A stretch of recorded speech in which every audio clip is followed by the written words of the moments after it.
Halo, Assalamualaikum. Berjumpa kembali di channel Siwar TV. Ada apa dengan PKB setelah serang Abu Janda, sekarang sindir Nadiem dan Jokowi? Ditulis oleh Jaya Wijaya di siwar.com. Sejak awal kasus Abu Janda mencuat ke publik, penulis mencium aroma politik yang sangat menyengat. Karena itu penulis tidak pernah mengulas kasus tersebut dari segi Abu Janda. Penulis hanya mengulas soal Susi yang kebetulan menjadi pihak yang menjadi sorotan terkait perseteruannya dengan Abu Janda. Lebih gilanya lagi, hampir semua partai kompak menyerang Abu Janda dan meminta kepolisian untuk memproses beliau, kecuali PSI dan PDI Perjuangan. Akhirnya, hari ini Abu Janda benar-benar mengalami pemeriksaan. Penulis tidak bisa berkata banyak tentang Abu Janda, tapi terlepas dari kekurangannya, penulis hanya berdoa yang terbaik untuk beliau selama menjalani pemeriksaan. PKB adalah salah satu partai yang meminta Abu Janda diproses hukum, tidak tanggung-tanggung. Yang memintanya adalah Wakil Ketua Umum. Jadi, ini tidak bisa dibilang hanya pernyataan pribadi, seperti halnya Anwar Abbas yang sering berkata kontroversi seolah-olah mewakili MUI. PKB adalah partai yang identik dengan NU. Pendirinya adalah orang yang sangat penulis hargai dan hormati. Namun perlu diingat juga, akhirnya beliau diturunkan oleh ketua partai yang sekarang menjabat. Hal ini membuat penulis cukup kaget, karena Abu Janda juga adalah anggota Banser yang berada di bawah naungan NU. Jadi bisa dipastikan ini adalah masalah politik. Tidak mungkin jika bukan masalah politik, Abu Janda yang adalah anggota Banser bisa diserang oleh PKB yang identik dengan NU.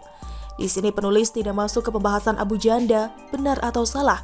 Namun fakta membuktikan bahwa PKB, termasuk Alisa Wahid, anak pendiri PKB, menyerang Abu Janda, salah satu relawan pendukung pemerintahan.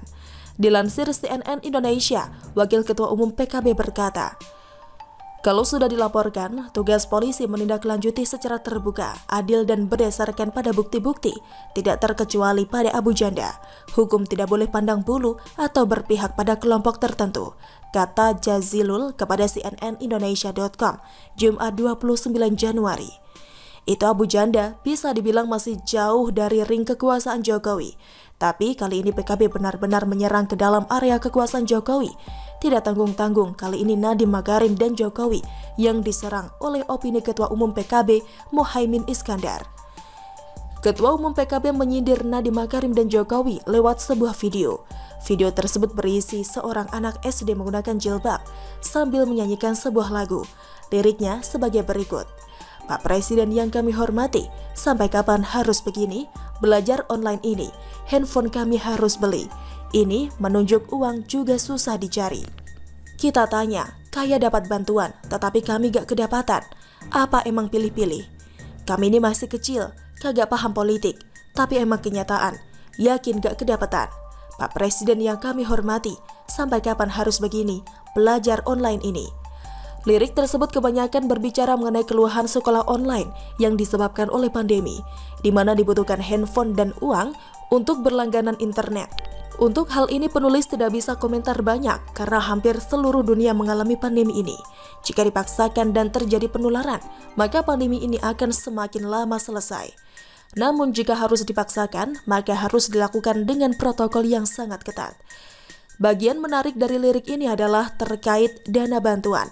Penulis kaget jika anak-anak bisa menuduh pemerintah memberikan bantuan hanya kepada orang kaya. Jelas mereka tidak akan mendapatkan karena dana bantuan diberikan kepada orang tua mereka. Selain itu, penulis belum pernah mendengar ada bantuan untuk orang kaya. Apa maksudnya orang kaya tersebut adalah koruptor dana bantuan sosial? Jika iya, maka bisa dipastikan ini sangat politis. Mohon maaf kalau boleh suuzon bagi penulis, liriknya ini seperti berbau-bau politik. Apakah ada yang mengarahkan anak ini untuk menyanyikan lagu tersebut? Tulis pendapat pembaca di kolom komentar ya. Yang pasti, Ketua Umum PKB langsung gerak cepat membagikan video tersebut dan nyindir Menteri Pendidikan Nadiem Makarim. Seolah semua kondisi tersebut, semua pandemi yang mengakibatkan sekolah harus dilakukan secara online adalah kesalahan Menteri Pendidikan. PKB adalah partai yang ada dalam koalisi Jokowi. Jika ada kritik, kenapa harus dilakukan di hadapan publik, sementara mereka bisa membicarakan langsung?